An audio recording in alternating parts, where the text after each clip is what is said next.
ఒక ముసలామె భూమిని ఖైరతాబాద్లో ఉన్నటువంటి భూమిని కబ్జా చేసి ఆమెకి ఎవరు లేరని తెలిసి ఆమె బాంబేలో ఉంటుంది, వాళ్ళ కొడుకు డ్రగ్స్కి అడిక్ట్ అయ్యిండు, వీళ్ళు ఎవరు అడగనికి రారని తెలిసి ఆమె భూమిని అప్పనంగా కబ్జా పెట్టించి బొంతు రామ్మోహన్ ఆధ్వర్యంలో మేయర్గా ఉన్నప్పుడు అతిపెద్ద బిల్డింగ్లు కట్టిర్రే.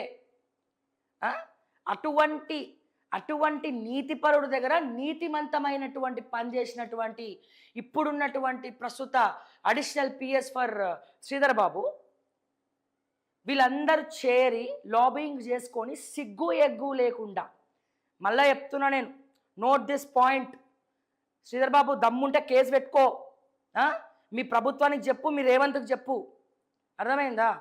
నేను నీలక్క ముద్దపప్పు తిని కూర్చున్నట్టు అయిపోతే నేను కాదు, నేను బరాబర్ కొట్లాడతాం, మాట్లాడతాం, అర్థమైంది?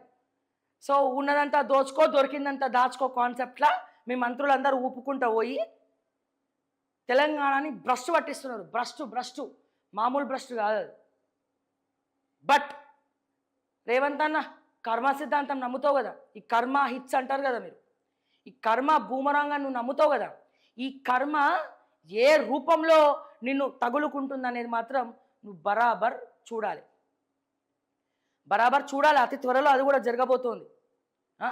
సో ఇష్టం వచ్చినట్టు శ్రీధర్ బాబు పేసి అట్లా విచ్చలవిడిగా దోచుకోవడం. వాళ్ళ తమ్ముడు ఒక గ్యాంగ్, అదే చెడ్డీ గ్యాంగ్ తిరిగినట్టు శ్రీధర్ బాబు గ్యాంగ్ అట తిరుగుతుంది మార్కెట్లో సూట్ కేసులు పట్టుకొని. బట్టి గ్యాంగ్ ఒకవైపు తిరుగుతుంది. ఈ పొంగులేటి గ్యాంగ్ అవసరం లేదు. పొంగులేటి డైరెక్ట్గా వాళ్ళ బిడ్డల పేర్ల మీద రాసుకుంటున్నాడు ఆస్తులు. Direct over to Raghava constructions. Uttam Kumar Reddy అయితే మనం వెలగబెట్టినాం కదా, ఆ డెక్కన్ సిమెంట్స్లో షేర్లు ఉన్నాయి అంటున్నారు. అసలు కేసు పెట్టిందే ఉత్తమ్ కుమార్ రెడ్డి అంటున్నారు. సైలెంట్ కిల్లర్ లెక్క ఆయన పైన చేసుకుపోతుండు. ఇక రేవంత్ రెడ్డి ఈ మంత్రుల మధ్యలో నేను ఏం చేయాలరా నాయన, నాకు ఏం అర్థం కావట్లేదు అని చెప్పి బిత్తర చూపులు చూసుకుంటా వచ్చిన 4 డైలాగులతోటి ఓట్లు నా ఆయన సీటు కాపాడుకోవడానికి ఆయనకు సమయం లేదు. ఎవరు ఎక్కడి నుంచి ఎసరు పెడతారో తెలియదు.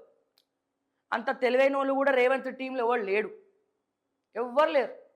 ఆ మన్సూర్ సార్ ఒక్కరు జర మంచి సిపిఆర్ఓని పెట్టుకున్నారు. ఎప్పుడైతే ఆ సిపిఆర్ఓ వచ్చిండో అప్పటి నుంచి కొద్దిగా అట్లీస్ట్ మాటలన్నా మార్పు కనబడుతుంది. అంటే గుర్రాన్ని చెరువు దాకా తీసుకుపోతాం, కానీ ఆ చెరువులో గుర్రం నీళ్ళు తాగుతుందా లేదా అనేది మన చేతిలో ఉండదు. అంటే ఇటువంటి పరిస్థితుల్లో ఏం జరుగుతుంది తెలంగాణ రాష్ట్రంలో, ఎంత విధ్వంసకాండ నడుస్తూ ఉన్నది. ఖమ్మంలో అంతమంది మంత్రులు ఉంటే ఎవడన్నా పోయిండా?